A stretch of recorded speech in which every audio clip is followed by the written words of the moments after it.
జీవితంలో ఒక్కసారైనా చేయాల్సిన యాత్ర చార్ధామ్. లత గారి ఆధ్వర్యంలో సంప్రదించండి. బాబు, ఈ పిల్లలు కాదు, ఈ మెడికల్ షాప్‌కి కాదు.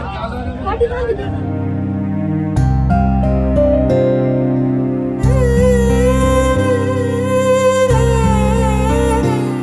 మేమేం పాపం చేసాం నాన్న? ఆడపిల్లలుగా పుట్టడమే మేము చేసిన నేరమా? మమ్మల్ని చంపేంత భారం మేము ఎప్పుడయ్యాం నాన్న? బహుశా ఇప్పుడు ఆ పసి ప్రాణాలు అడిగే ప్రశ్నలు ఇవేనేమో.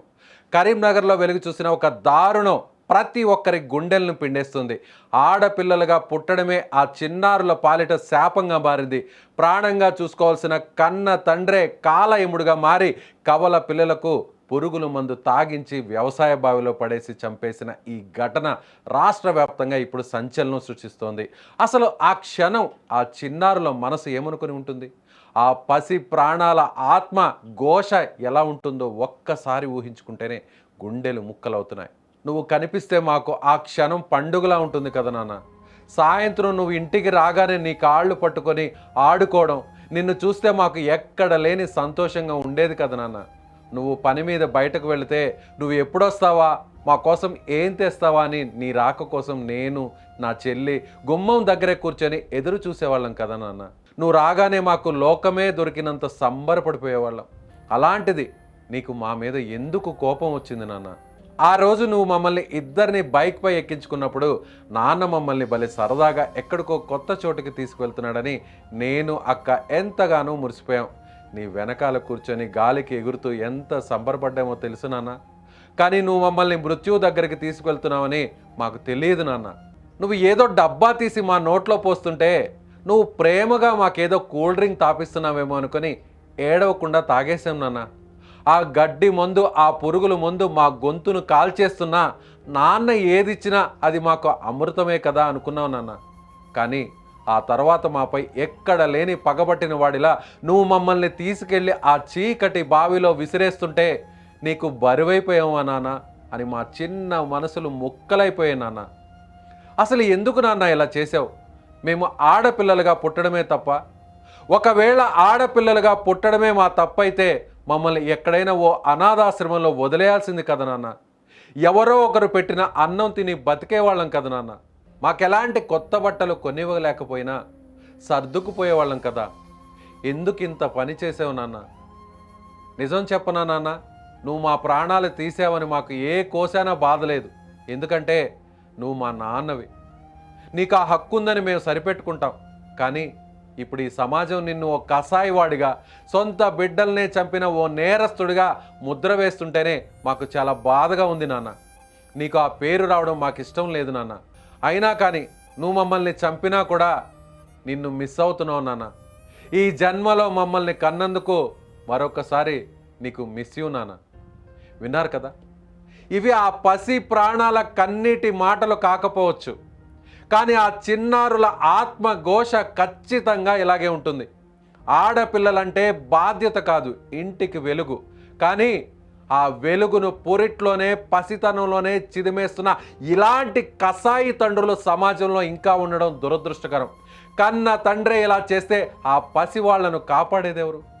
ఇలాంటి రాక్షసత్వానికి ముగింపు ఎప్పుడు? ఈ వీడియో చూసిన తర్వాతైనా ఆడపిల్లల పట్ల ఎవరి ఆలోచనలోనైనా చిన్న మార్పు వస్తుందని ఆశిద్దాం. కన్న తండ్రిని అందరికంటే కూడా తల్లితో సమానంగా చూసుకుంటుంది. రేపు అత్తవారింటికి వెళ్ళినా కూడా, ఎక్కడున్నా కూడా ఆడపిల్ల తండ్రి కోసం, తండ్రి బాగోగుల కోసం ఎదురు చూస్తుంటుంది. ఆడపిల్ల అనుకునేటువంటి ఈ రోజుల్లో ఇలాంటి దుర్మార్గులు, ఇలాంటి నీచులు, ఇలాంటి నికృష్టులు, తండ్రి అనేదాని ఆ పదానికే అర్హత లేనటువంటి ఇలాంటి వ్యక్తులు నిజంగా ఆ చిన్న పిల్లలు, కవల పిల్లలు, 4 సంవత్సరాల వయసు ఉన్నటువంటి ఆ పిల్లల్ని ఒక్కసారి స్క్రీన్ మీద చూస్తే ఆ చిన్నారుల్ని చంపాలన్న ఆలోచన ఏ ఒక్కరికి రాదు. ఎంత శత్రువులైనా, ఎంత ప్రత్యర్థులైనా, ఎన్ని గొడవలున్నా, ఎన్ని ఆస్తి తగాదాలున్నా, ఎంత కక్షున్నా, ఎంత పగున్నా కూడా ఎవరికి కూడా కనీసం అలాంటి ఆలోచనే మనసులో రాదు. అలాంటిది ప్రాణం పోసిన, రక్తం పంచుకొని వీరి జన్మకు కారకుడైనటువంటి ఒక తండ్రే ఇలా వీళ్ళని చంపాడంటే అసలు అతను తండ్రేనా?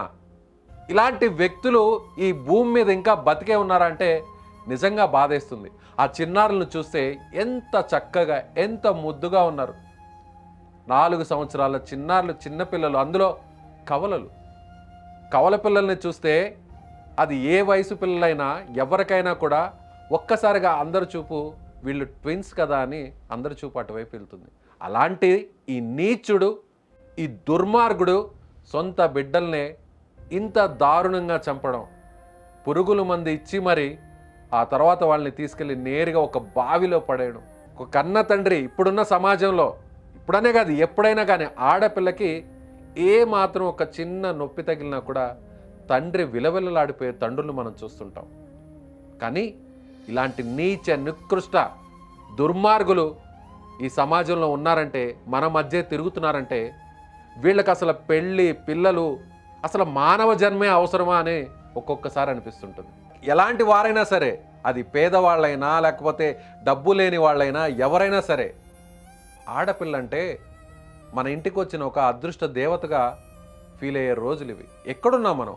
చంద్రమండలానికి రాకెట్లను, శాటిలైట్లను పంపించేటువంటి ఈ నేటి యుగంలో ఇంకా ఆడపిల్లలు పుట్టారని, మగపిల్లవాడే ముద్దని, మగపిల్లవాడే మన జీవితాన్ని నిలబెడతాడని, మగపిల్లవాడే మనల్ని పోషిస్తాడనేటువంటి ఈ సమాజంలో ఇంకా మనం ఉన్నామా? ఎందులో తక్కువ ఆడపిల్లలు? మగవాళ్ళతో ఎక్కడ తక్కువ, ఎందులో తక్కువ? మగవాళ్ళ కంటే ఇవాళ ఒక మెట్టు ఎక్కువే ఆడపిల్లలు అన్ని రంగాల్లో రాణిస్తున్నారు. అసలు నీకు ఈ తండ్రికి, ఈ ఇద్దరు పిల్లల కన్నా తండ్రికి జన్మనిచ్చింది ఎవరు? ఒక ఆడపిల్లే కదా, ఒక తల్లే కదా. నీకు జన్మనిచ్చిన ఆడపిల్ల తల్లి ఆడది కావాలి, నీకు జన్మనివ్వడానికి, నీకు పెళ్లి చేసుకోవడానికి నీకు భారీగా ఒక ఆడది కావాలి. కానీ నీ బిడ్డలుగా మాత్రం ఆడపిల్లలు ఉండకూడదు. మరొక్కసారి చెప్తున్నాం, ఈ వీడియో చూసేటువంటి తండ్రులందరూ కూడా, నాకు ఆడపిల్ల పుట్టింది అని బాధపడేటువంటి వారికి ఎవరికైనా సరే, ఆడపిల్ల ఒక అదృష్టం, ఆడపిల్ల ఒక లక్ష్మీదేవత. ఆడపిల్ల తండ్రులు మీరు ఎక్కడైనా మంచాన పడినా, ఏ స్టేజ్లో ఉన్నా, అనారోగ్యంతో ఉన్నా, బాగున్నా బాగలేకపోయినా మిమ్మల్ని చివరికి చూసేది తల్లిలా చూసుకొని కళ్ళలో పెట్టుకొని చూసేది ఈ ఆడపిల్లలే. మరొక్కసారి ఈ వీడియో చూసిన తర్వాత మాటలు కూడా రావట్లేదు. అంత ముక్కు పచ్చలారని చిన్న పసిపిల్లలను, 4 సంవత్సరాల వయసున్న ఈ పిల్లలను ఇంత దారుణంగా పురుగులు మందిచ్చి ఆ తర్వాత ఒక బావిలో పడేసి చంపేసాడంటే, ఇలాంటి తండ్రులు నిజంగా ఈ భూమి మీద ఉండాల్సిన అవసరం ఉందా? ఇలాంటి వ్యక్తుల్ని ఏం చేయాలి? అసలు ఏం చేయాలో? ఇలాంటి వ్యక్తులు మన సమాజంలో ఉన్నారని మనం సిగ్గుపడాలా, బాధపడాలా? ఏమనుకుంటున్నారు? ఇలాంటి వ్యక్తులను ఏం చేయాలో మీ అభిప్రాయాన్ని కామెంట్ బాక్స్లో తెలియచేయండి. ఈ పిల్లలు